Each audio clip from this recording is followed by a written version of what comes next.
राम राम भाइयों, क्या हाल चाल भाई। तो भाई आज सुबह के बज रहे 9 भाई। अभी अभी उठा था। तो भाई 2-3 दिन हो गए भाई, सिर्फ कुरान भी नहीं पढ़ी। क्योंकि भाई मैं हरिद्वार पहुंच गया था, इस वजह से वीडियो नहीं हुई उसकी। तो भाई आज जहाँ से छोड़ा था भाई वहीं से शुरू करेंगे। भाई अब मैं नहा धो के तैयार हूँ। आइए जहाँ से छोड़ा था वहीं से शुरू करते हैं। तो भाई 2-3 दिन पहले यहाँ छोड़ा था, यहीं से शुरू करेंगे। पाप की गुण विधि की कथा।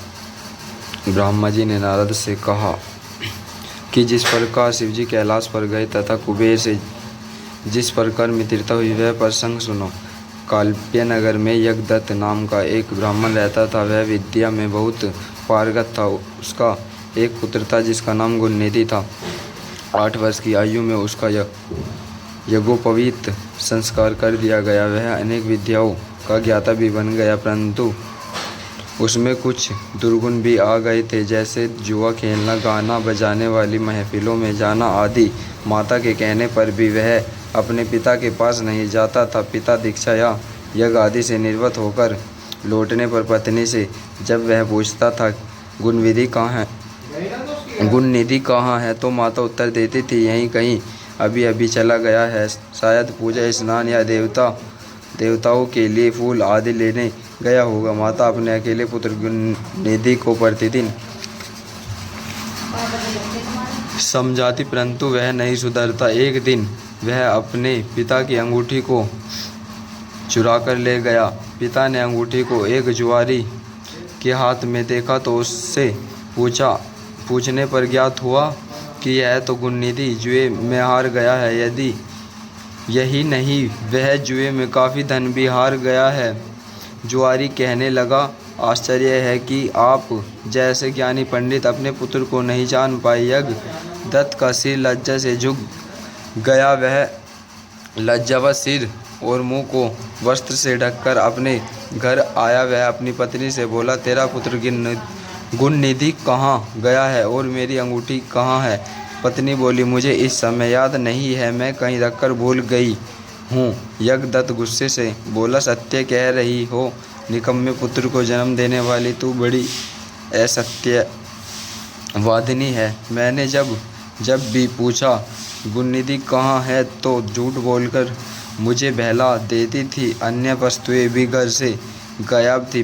पुत्र को बिगाड़ने में माता का दोष देखकर उसने जल लेकर दोनों को तिलांजलि दे दी और किसी दूसरी ब्राह्मण कन्या से विवाह कर लिया। जब यह समाचार ब्राह्मण पुत्र गुणनिधि को मिला तो वह गृह त्याग कर वन में चला गया। कभी माता की ममता तथा पिता की धर्मज्ञता का स्मरण करके वह अपनी मूर्खता पर पश्चाताप करने लगा। इस प्रकार चिंता से व्याकुल हो सायकाल को एक शिव मंदिर के पास बैठ गया। वह भूख प्यास से व्याकुल हो रहा था। उसी समय कोई व्यक्ति सपरिवार शिवरात्रि का पूजन करने आया। उसने पूजा करने के बाद घर से लाए पकवान आदि शिवलिंग पर चढ़ाए और वहीं सभी सो गए।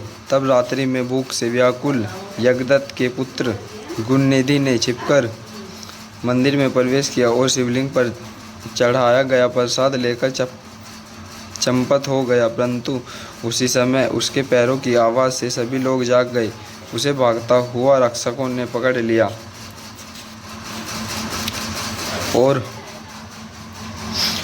उसकी इतनी पिटाई की कि वह मर गया। उसे यमदूत आकर ले जाने वाले थे कि उसी समय शिवजी के पार्षद भी उसे लेने आ पहुँचे। वे यम के दूतों से बोले, हे यमदूतों, इसे छोड़ दो। इसने जहाँ पाप किए हैं वहीं कुछ काम धर्म संबंधी भी किए हैं, जैसे शिवलिंग पर गिरती हुई दीपक की छाया का इसने निवारण किया और रात्रि में इसने अपना वस्त्र फाड़कर दीपक में बत्ती भी डाली है। उसी प्रसंग में इतने शिव गुणों का श्रवण भी किया है। व्रत रखकर इसने शिवजी की पूजा व दर्शन भी किया है।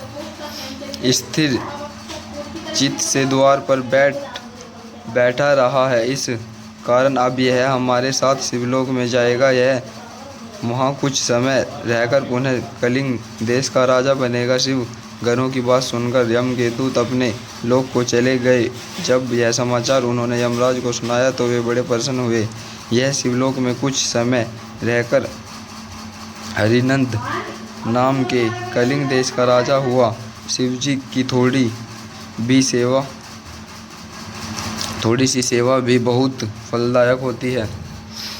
गुण निधि को कुबेर पद प्राप्ति। ब्रह्मा जी ने नारद को बताया, जब मेरा प्रथम कल्प पूरा हुआ तब उसमें मेरे मानस पुत्र पुलस्त्य से विश्रवा का जन्म हुआ। विश्रवा के वैश्रवन पुत्र हुआ। उसने अलकापुरी का शासन किया। उसने उग्र तप करके शिवजी की आराधना की। उस समय धावाहन कल्प शुरू हो चुका था। वैश्रवन के तप से प्रसन्न होकर शंकर जी ने उससे वर मांगने के लिए कहा। शिवजी के तेज से वैश्रवन के नेत्र बंद हो गए थे। उसने वरदान मांगा था कि मेरे नेत्रों में आपके चरण कमलों के दर्शन होवे। हे मुनियों, यह वही यज्ञदत्त का पुत्र गुणनिधि ही था जो शिवजी की सेवा करके अलकापुरी का राजा बना। परंतु यहाँ शिवजी के साथ पार्वती को देखकर इतने क्रूर दृष्टि की, इससे उसका बायां नेत्र फूट गया। शिवजी ने पार्वती से कहा, यह तुम्हारा पुत्र है, यह अब तुम्हें क्रूर दृष्टि से कभी नहीं देखेगा। इस कारण मैं इसे गुण निधियों का स्वामी बनाए देता हूँ। यह ग्राहकों का अधिपति होगा। इतना कहकर भगवान शिव ने उसे धनपति का पद दिया और उससे पार्वती के चरणों में प्रणाम कराया। पार्वती ने प्रसन्न होकर उसे वरदान दिया कि हे पुत्र, तुम्हारी शिवजी में निर्मल भक्ति बनी रहे। इस प्रकार शिवजी ने उसे वेश्वेश्वर नामक स्थान में कुबेर बनाकर अलकापुरी का स्वामी बना दिया और सव्य उसके पास में ही कैलाश को अपने रहने का स्थान बनाया। सदाशिव का कैलाश गमन।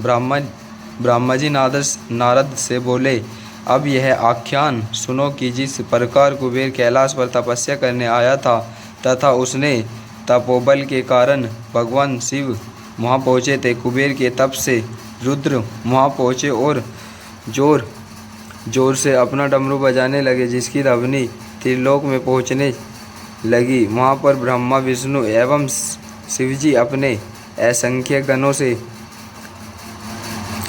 गणों के साथ ब्रह्मा जी के अंश से उत्पन्न रुद्र के दर्शनों हेतु आए। कुबेर ने शिवजी का पूजन किया तथा उनका आलिंगन किया और अलकापुरी के नज़दीक ही उनका निवास कराया। वहाँ पर शिवजी की आज्ञा से विश्वकर्मा ने अनेक भवन बनाए। शिवजी सिंहासन पर आरूढ़ हुए तथा ब्रह्मा, विष्णु और देवताओं ने उनकी स्तुति की। शिवजी ने सबकी मनोकामनाएं पूर्ण की। सभी प्रसन्नतापूर्वक अपने अपने निवास स्थानों को प्रस्थान कर गए।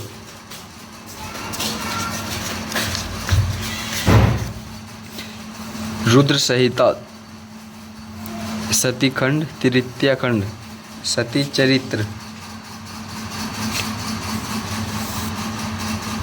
नारद जी ने ब्रह्मा जी से पूछा, आप शिव कृपया से सर्वज्ञ है, अतः आप मुझे यह बताने की कृपया करें कि शिवजी सती के साथ विवाह करके गृहस्थी कैसे बने। सती जी जो पहले दक्ष की कन्या थी तथा बाद में हिमालय की पुत्री बनी, सती का चरित्र बताने की कृपया करें। ब्रह्मा जी नारद से बोले, पहले मेरे यहाँ एक कन्या हुई जिसको देखकर मैं काम से पीड़ित हो गया।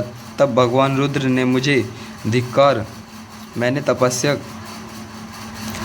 तपस्या द्वारा शिवजी की आराधना की। शिव शंकर ने मुझे तरह तरह से समझाया। मैंने शिवजी को मोह में डालना चाहा। अपने पुत्र दक्ष से मैंने असिकिविनी नामक कन्या से सती को उत्पन्न कराया। वह दक्ष पुत्री ही उमा बनकर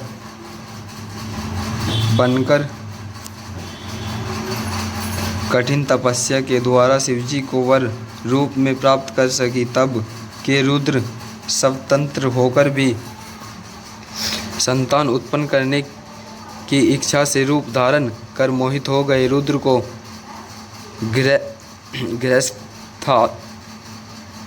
गृहस्थाश्रम में काफ़ी समय व्यतीत हो गया। इधर दक्ष को शिवजी की माया से गर्व उत्पन्न हो गया। वह शिवजी की निंदा करने लगा। उसने एक विशाल यज्ञ का आयोजन किया जिसमें उसने पूछा विष्णु और अन्य देवताओं तथा मुनियों को आमंत्रित किया, परंतु अपने जहाँ माता शिवजी को आमंत्रित नहीं किया। इस पर सती का हृदय नहीं माना। वह अपने पिता के घर गई, परंतु वहाँ पर यज्ञ में अपने पति शिव का भाग न देखकर और अपने पिता से अपने पति की निंदा सुनकर उन्हें यह सहन नहीं हुआ और यज्ञ कुंड में अपना शरीर त्याग दिया। सती के शरीर त्यागने की बात सुनकर महादेव जी कुपित हो गए।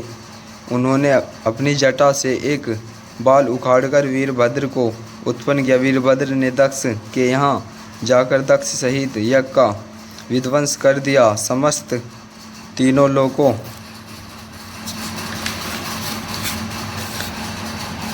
लोकों में हाहाकार मच गया। सबने मिलकर शिवजी की स्तुति की। इस पर शिवजी ने कृपा करके दक्ष को पुनः जीवित कर दिया और उसके यज्ञ को पूरा कराया। सती के शरीर से उत्पन्न ज्वाला पर्वत पर जाकर गिरी और वह ज्वालामुखी बनकर पूज्य बनी। उनके दर्शन से आज भी मनुष्य की सभी कामनाएं पूर्ण हो जाती है। वही सती जी दोबारा हिमालय के घर में जन्म लेकर पार्वती के नाम से विख्यात हुई और कठिन तपस्या करके शिवजी को प्राप्त करने में सफल हुई। शिव पार्वती चरित्र। तो भाई आज यहाँ पे समाप्त करते हैं, कल यहीं से शुरू करेंगे। तो भाई आज की कथा की यहीं समाप्ति करते हैं, मिलते हैं अगली कथा में। तब तक के लिए राम राम। और हाँ भाई 2-3 दिन से वीडियो नहीं आ रही थी क्योंकि भाई मैं हरिद्वार गया था डाक लेने के लिए। ठीक है भाई।